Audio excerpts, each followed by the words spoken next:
5 cool facts that you may not know about Norway, unless you're Norwegian.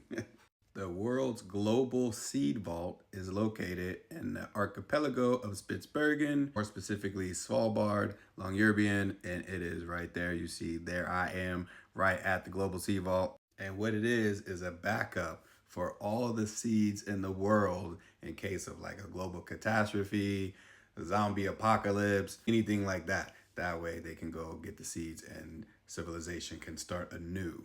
It's a really cool place, and if you ever go to Svalbard, you have to check it out. And this part up here lights up green at nighttime. Let me find a picture of that. When you're driving from the airport or just hiking about at nighttime or driving or snow scootering, whatever, you can see that green from like everywhere. It's unmistakable. Oh my God, and sorry to burst everyone's bubble. There is no such thing as a global Oreo Vault that is located on Svalbard. It doesn't exist. That was a commercial. Please do not ever go to Svalbard and ask them, where is the Oreo Vault? It doesn't exist. This was a satire film. Not a real thing. There is no Oreo Doomsday Vault. If there was, I would have a picture next to it. Anyway, moving along. Number 2, the midnight sun.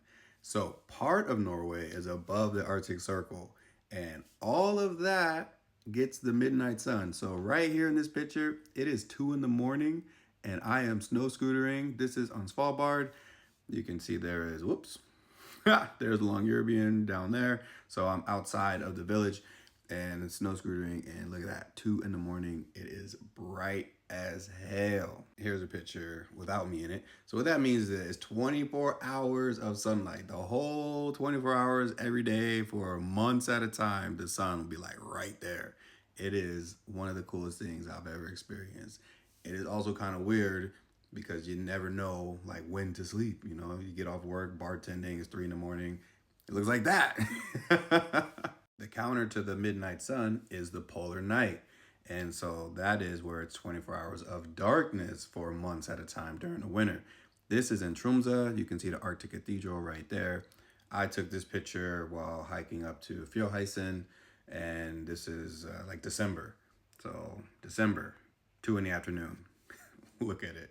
And the cool thing about the polar night is the northern lights. Oh my gosh, this is right outside of my bar in Tromsø, Cafe Son. So this is right over Centrum, which, you know, obviously the less light pollution you have, the better you'll get to see the lights. So when you go visit, normally they'll take you like far out of town, so it's really dark so you can see it. But when they're strong, you can see them from anywhere. And that is the northern lights right over Tromsø. I love this picture. This is why I love the North. It is like unreal seeing them. It just reminds me, first time I ever heard about the Northern Lights, we were smoking it when I was in university in Hollywood, California back in the day. And yeah, it's a real thing. So you can see them. And when you live in the North, you see them so often. It's like kind of weirds me that people would pay to see the Northern Lights when they're in the sky. I mean, you just got to look up. But I get it. They come just for a few days or whatever. But this was a picture of me just walking to Eurospar just to go grocery shopping. And I was like, oh, didn't even notice. Number 3, Norway's National Day, or Constitution Day, is on the 17th of May, and it is the best time in the world to be in Norway. Everyone says Gratulerer med Dagen to everyone else. It is signifying the signing of the Norwegian Constitution in 1814, and it is, like I said, it's just the best time in the world. Everyone is so happy. Everyone's waving flags and parades and drinking champagne breakfast, and it's the one day or the most day, I don't know how to say this, where Norwegians to me feel like the most normal people because they're happy, they're talkative, they'll talk to strangers, they're just so joyful. It is like, it's awesome. And the rest of the year, they might be like, don't talk to me.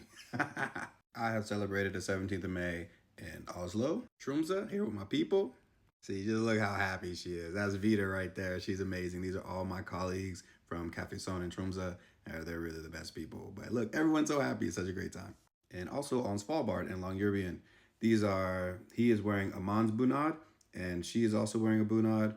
Now, the bunads are something that vary by region. So different regions have different styles of bunads. And there's some for Norwegian culture, Sami culture, and it's worn basically to celebrate occasions, celebrations, weddings, The 17th of May, this is a Sami. This is a Sami Bunad here. I don't know if the Sami ones are called Bunads actually, but this is the traditional wear of the Sami, which also varies by different styles and colors. This is my homegirl Elise and her Bunad. Face says 18, passport says 28. She's super dope. And as you can see, this one is different from the other ones based on the region that her family is from.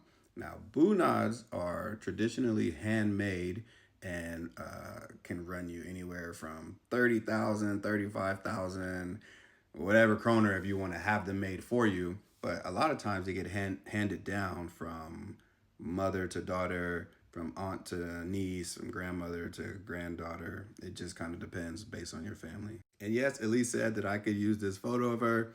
I asked her, hey, can I use a picture of you in your Bunad for this video I want to make? And she's like, sure, let me see if I can find one. And I was like, I already have one. And don't worry, I'll have it. No, she actually sent it to me a couple years ago and I just had it on my phone. Bunads are number 4, and number 5 is the Royal Palace of Oslo. Because Norway is not just Norway, it is actually the Kingdom of Norway, and there is a king, and he lives in there with the royal family. Well, maybe the whole royal family doesn't live in there, but the king lives in there. Now, I've never been inside the royal palace. This is me outside of the palace, but it is available for guided tours. And the inside of it looks amazing. Wow.